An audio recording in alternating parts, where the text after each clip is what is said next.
एक तरफ जहां पूरी दुनिया कोशिश कर रही है कि कोविड की वैक्सीन जो है वो जल्द से जल्द तैयार हो जाए और आम जन में लगना शुरू हो जाए, जिससे कोरोना पेंडेमिक जो है उसे कंट्रोल किया जा सके, पर सबसे पहले कुछ ज़रूरी चीज़ें हैं जो प्री रिक्विजिट हैं। अगर वो चीज़ें हम नहीं करेंगे तो कोविड वैक्सीन आने के बाद उतना फ़ायदा हमारा हम नहीं उठा पाएंगे।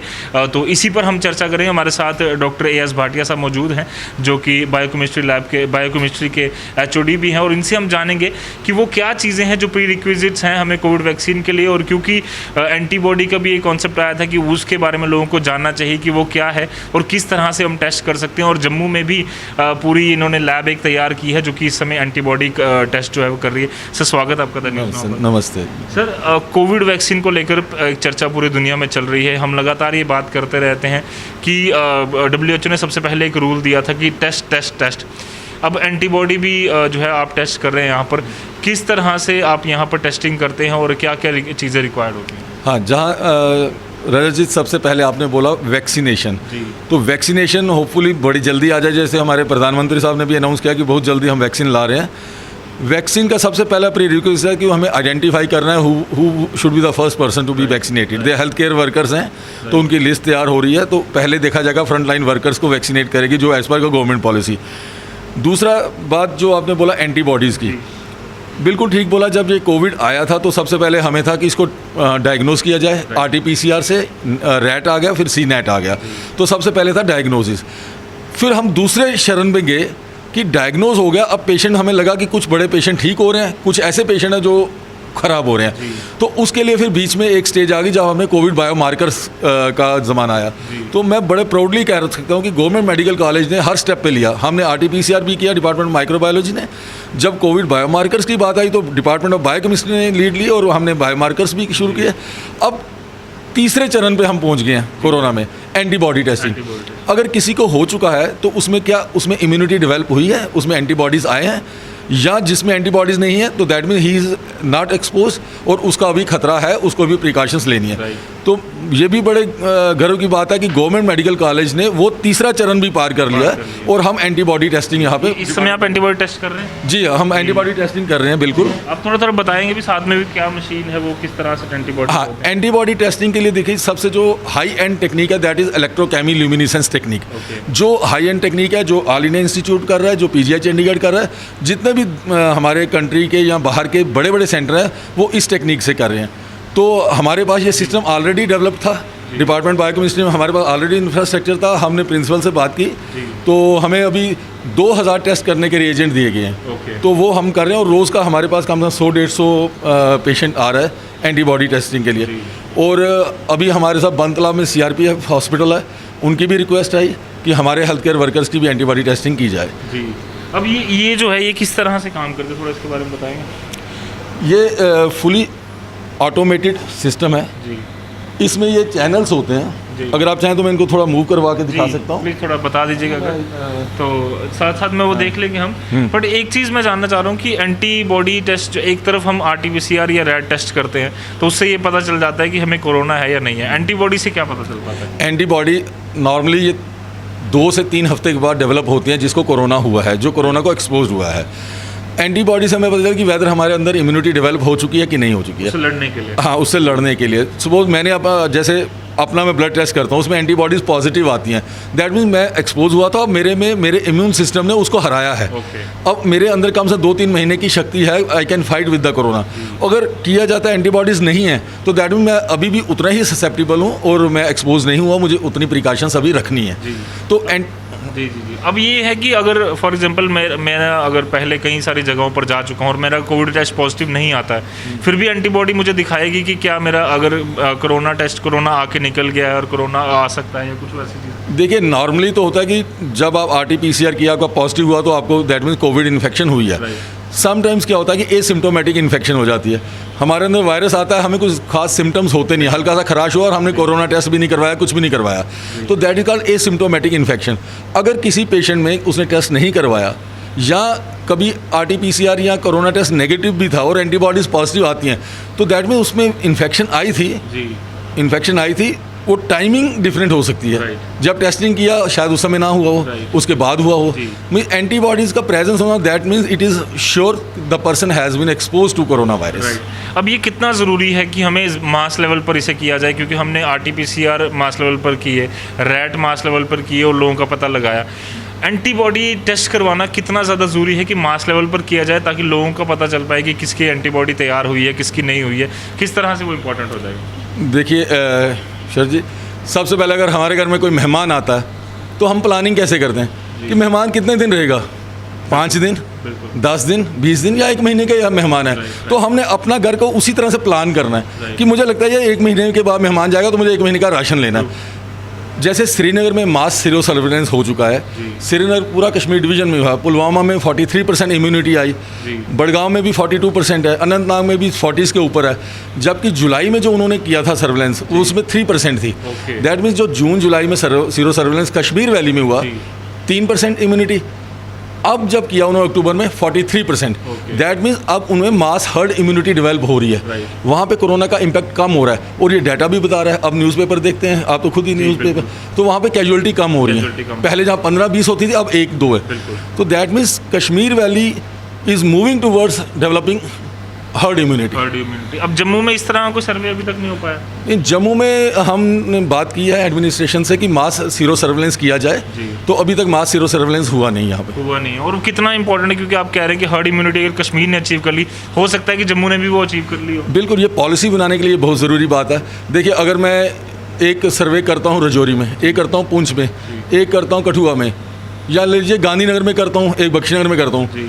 गांधीनगर या कठुआ में सपोज वहाँ पे इम्यूनिटी लेवल आता है 40, बख्शीनगर में आता है 2%। दैट मीन्स मुझे यहाँ पे स्ट्रिंजेंट मेजर लेने हैं। यहाँ पे ये एक्सप्लोजन है, ये जो कम्युनिटी है ये बॉम्ब पे बैठी हुई है क्योंकि इसमें इम्यूनिटी नहीं है। जबकि वो कम्युनिटी जिसमें 40% है उस पर मुझे थोड़ा सा हौसला है कि this is moving towards mass immunity और हर्ड इम्यूनिटी। तो पॉलिसी मेकिंग डिसीजन में सीरो सर्विलेंस बहुत इंपॉर्टेंट है। अगर आप पॉलिसी मेकर्स हैं, आपको डिसाइड करना है कि आप मुझे क्या करना है। एक चीज़ ये भी है, क्योंकि कोविड वैक्सीन की अगर बात करूं तो वो भी कहा जा रहा है कि वो एंटीबॉडी ही तैयार करती है। बिल्कुल। और अगर किसी व्यक्ति में एंटीबॉडी तैयार हो चुकी है तो उसे वैक्सीन की जरूरत भी नहीं होगी ज़्यादा। देखिए, अभी इसके बारे में लिटरेचर पूरा अवेलेबल नहीं है क्योंकि नई बीमारी है। लेकिन उसमें क्योंकि उसमें 2 डोजेज़ लगेंगे, बूस्टर डोज होती है, तो लगे उसमें भी हमें we should go for vaccination even if you have developed antibodies. लेकिन अब एक बात बड़ी मज़ेदार मैं आपको बताऊँ, आप वैक्सीनेशन करेंगे, आपको पता कैसे चलेगा वैक्सीनेशन आपकी सक्सेसफुल हुई कि नहीं हुई? तो आप क्या देखेंगे? वैक्सीन करने के बाद फिर आप एंटीबॉडीज़ देखेंगे। तो अब हम तो बहुत इंटरेस्टिंग चीज़ है जो मुझे देखनी है कि जो नॉर्मल नेचुरल इन्फेक्शन हुई है, तो इसमें मैंने देखा कि एंटीबॉडीज़ लेवल 7, 8, 9, 10 तक है। तो मुझे अब ये देखना है कि जब वैक्सीनेशन लगेगी तो एंटीबॉडी लेवल कितना है, 6-7 या 20-25 पे जाता है। अगर वो बड़ा हायर जाता है दैट मीन्स वो ज़्यादा प्रोटेक्टिव है। तो उसमें बूस्टर्स का भी है, 2 डोजेज लगेंगे। 2 फेज। हाँ, 2 फेज बूस्टर्स भी लगेंगे। अगर अब मुझे बताइए, अब मशीन तैयार है आपके पास, सारी चीज़ें हैं, कितने टेस्ट एंटीबॉडी अगर हम कर सकते हैं, क्योंकि आप खुद कह रहे हैं कि सीरो सर्विलेंस होना चाहिए, क्या हमारी जो लैब है, बायोकेमिस्ट्री लैब जो आप हेड कर रहे हैं, क्या वो इतनी सक्षम है कि अगर मास लेवल पर वो सीरो सर्वे किया जाए तो आप उसे मैनेज कर पाएंगे? बिल्कुल। आप एक तो अगर नज़र लगाएंगे तो ये हाई एंड लैब है जो हमें बनाने में 10 साल लगे हैं। ये रातों रात नहीं बनी है। ये लैब ऐसा नहीं है कि पैंडेमिक आया तो हमने हल्ला मचा के बना दिया, बनाओ। ये over a period of 10 years, ये 10 साल की हमारी मेहनत है जब हमने लैब बनाई। हमारी आज की कैपेसिटी भी 1000 टेस्ट हम रोज़ का करके दे सकते हैं। अगर 1000 सैंपल आता है तो विद दिस इंफ्रास्ट्रक्चर मैं आपको 1000 से भी ज़्यादा टेस्ट रोज़ का करके दे सकता हूँ। तो उसमें बिल्कुल 1000 टेस्ट सफिशिएंट है हमारे पास। और अगर इससे भी ज़्यादा ज़रूरत पड़ेगी तो इस जैसी एक और मशीन लगाई जा सकती है। Because we have the infrastructure, man power हमारे पास है। हमें कभी भी बोलेगी सरकार तो हम कर देंगे। अब क्योंकि हम देख रहे हैं एक तरफ जहाँ टेस्ट भी लगातार 20-22 हज़ार रोज़ के हो रहे हैं, पर 300-350-400 लोग पॉजिटिव आ रहे हैं। अब क्या ये स्टेज आ चुकी है कि अब RT-PCR या रैट टेस्ट या दूसरे टेस्ट की बजाय हम एंटीबॉडी पर ज़्यादा ध्यान दें, उन टेस्टों पर ज़्यादा ध्यान दें, ताकि लोग जो है उन्हें भी एश्योरेंस हो जाए कहीं ना कहीं कि हमें एंटीबॉडी तैयार है, तो प्रिकॉशन उससे। नहीं, देखिए RT-PCR जब आया तो बहुत ज़्यादा हमने किया। अब RT-PCR की जगह CNAT आ गया, रैपिड एंटीजन आ गया। बट RT-PCR एक गोल्ड स्टैंडर्ड है डायग्नोसिस बनाने में। मीन्स RT-PCR और एंटीबॉडीज़ को हम we can not substitute both for each other. हर एक का अपना अपना सिग्निफिकेंस है। RT-PCR डायग्नोसिस बताएगा और एंटीबॉडीज़ हमें इम्यूनिटी बताएगा। तो हाँ, अब वो स्टेज आ चुका है जब हमें एंटीबॉडीज़ की तरफ ज़्यादा ध्यान देना चाहिए, बिकॉज हम वो फर्स्ट फेज से निकल चुके हैं। जो फर्स्ट फेज थी पैंडेमिक, उससे अब हमने इससे पीछा छुड़ाना है। पीछा छुड़ाएंगे जब हमारी पॉलिसी बनेगी।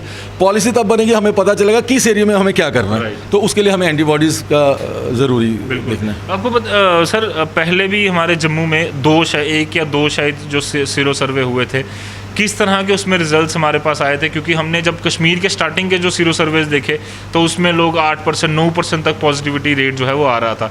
अब धीरे धीरे कम हो रहा है। जम्मू में किस तरह का रिएक्शन आया था? जम्मू में अभी कोई मास सीरो सर्वेलेंस हुआ नहीं। एक हमारे जो एक्स प्रिंसिपल साहब थे उन्होंने एक ब्लड बैंक में दिया था, प्रोजेक्ट दिया था, तो उनकी पॉजिटिविटी 2% और समथिंग कम थी, लेकिन वो भी काफ़ी स्मॉल स्केल का उन्होंने किया था और वो एलाइजा से किया था, एलाइजा टेक्निक से। तो हाँ, तो अब उम्मीद है कि ये अगर किया जाए तो कहीं रिजल्ट जो है वो ज़्यादा पॉजिटिव आ सकते हैं। ज़्यादा उम्मीद है नियर अबाउट 40%। ओके 40% मुझे लगता है होना चाहिए। जिस ढंग से जो अभी हमें रोज़ के जो 100 सैंपल आ रहे हैं, इन्हीं में से मैं 25-30 पॉजिटिव देख रहा हूँ एंटीबॉडीज़ के लिए। तो ये स्मॉल स्केल और ये यहीं से आ रहे हैं, 25-30% है। तो अगर हम मास सर्वेलेंस करेंगे और जिस एरिया में हमें 40% 50% मिलता है, तो ये तो एक ICMR का डाटा भी बनता है और हमारी एडमिनिस्ट्रेटिव पॉलिसी बनाने में भी हेल्प करेगी। और सबसे बड़ी बात, सपोज मेरे हेल्थ केयर वर्कर्स हैं 10, उसमें से 6 में स्ट्रॉन्ग एंटीबॉडीज़ है, 4 विदाउट एंटीबॉडी हैं, तो I can use the services जिनमें एंटीबॉडीज़ है उनको फ्रंट लाइन पर रख सकता हूँ, जिनमें नहीं है उनको पीछे रख सकता हूँ। और वो भी बड़ा अच्छा काम उनको थोड़ा पीछे रख सकता हूँ ताकि हमारी मैन पावर काम ना हो, उनको मैं दूसरे काम ले सकता हूँ, नॉन कोविड काम ले सकता हूँ, ताकि हमारा सिस्टम चलता रहे। ऐसा अभी हमें पता ही नहीं है कि जिस बंदे को मैंने आगे लगाया उसमें एंटीबॉडीज़ हैं कि नहीं है। अगर उसमें नहीं है तो वो एक्सपोज हुआ, कल वो भी बीमार होता है, तो स्लोली हमारी मैन पावर कम होती जा रही है। इन चीज़ों पर भी सरकार को अब जो है ध्यान देना चाहिए। और अभी मेरी प्रिंसिपल मैडम से भी बात हुई थी कल कि सबसे पहला तो मैंने इनको कहा कि हम चलो अपने हेल्थ केयर वर्कर्स का कर लें, हर डिपार्टमेंट का, जैसे बायोकेमिस्ट्री डिपार्टमेंट है, आर्थोपीडिक्स है, मेडिसिन है, आई वाले हैं, सर इन्हीं का करके देखेंगे। और इनमें जो नेगेटिव है उनको थोड़ा पीछे, जो पॉजिटिव है थोड़ा आगे। अब अगर सरकार इस बारे में सोचती है तो किस तरह की रिक्वायरमेंट्स आपको, क्योंकि मशीन और आप कह रहे थे कि टेक्निक हमारे पास पूरी है, मैन पावर पूरी है, किस तरह की रिक्वायरमेंट्स होगी? हमें कोई फंडिंग नहीं चाहिए, हमें सिर्फ है कि जो रिएजेंट्स लगते हैं, जो दवाइयाँ लगेंगी, जो कंज्यूमेबल्स हैं, वो हमें जिस दिन भी मिल जाएंगे तो हम अगले दिन से शुरू हो जाएंगे, because we are already ready, हम तो कर रहे हैं। हमें सिर्फ अपना पोटेंशियल बढ़ाना है। और जब मास सीरो सर्वेलेंस होता है उसमें डायरेक्टरेट हेल्थ को इन्वॉल्व करना पड़ता है, उसमें NHM को इन्वॉल्व करना पड़ता है, उसमें हेल्थ एंड मेडिकल एजुकेशन को इन्वॉल्व करना पड़ेगा, उसमें CMO लेवल्स को इन्वॉल्व करना पड़ेगा। जैसे RT-PCR के सैंपल रजौरी से भी आते थे, पुंछ से भी आते थे, तो वो सिस्टम ऑलरेडी डेवलप हो चुका है, वो बन चुका है और वो दे आर ऑलरेडी एक्सपीरियंस। अब उन्होंने स्वैब की जगह ब्लड लाना है, system is already there in place. कोई सिस्टम बनाना नहीं है आपने, आप तो RT-PCR का ला रहे हो, पुंछ से ला रहे हो, रजौरी से ला रहे हो, बस उसी गाड़ी में अब ब्लड की ट्यूबें पैक करके आनी है। तो उसमें वो सिस्टम भी बनाने की जरूरत नहीं, सिस्टम में बनाने की जरूरत नहीं, करने का बनाने की जरूरत नहीं, ट्रांसपोर्ट का बनाने की जरूरत नहीं, because these systems are already in place, already in place. अब सर आम जनता में आप किस तरह से इसकी अवेयरनेस देखते हैं, क्योंकि बाकी टेस्ट को लेकर उनके कहीं ना कहीं अवेयरनेस अब जाग रही है, एंटीबॉडी को लेकर किस तरह की उनमें अवेयरनेस, क्योंकि अभी हम देखते हैं कि उनको शायद इस बारे में इतनी जानकारी नहीं है। इसमें आपका बहुत रोल है, मीडिया का बहुत रोल है जी। आप लोगों को जागरूक करेंगे, और जब वैक्सीनेशन की बात आ रही है तो वैक्सीनेशन के साथ साथ इसकी एंटीबॉडी की जागरूकता आ ही जाएगी लोगों में। और अभी जैसे आप आए आज, इसी तरह करके इनको जागरूक किया जाएगा, और मुझे लगता है सरकार भी कुछ करेगी, जैसे उन्होंने RT-PCR सोशल डिस्टेंसिंग का किया, तो जब ये मास सीरो सर्वेलेंस होगा तो DC लेवल पे, हर डिस्ट्रिक्ट लेवल पे they will communicate to each and every department to get their antibody level tested. उसमें हमें DC लेवल का, जो डिस्ट्रिक्ट लेवल की एडमिनिस्ट्रेशन का भी सहयोग चाहिए होगा।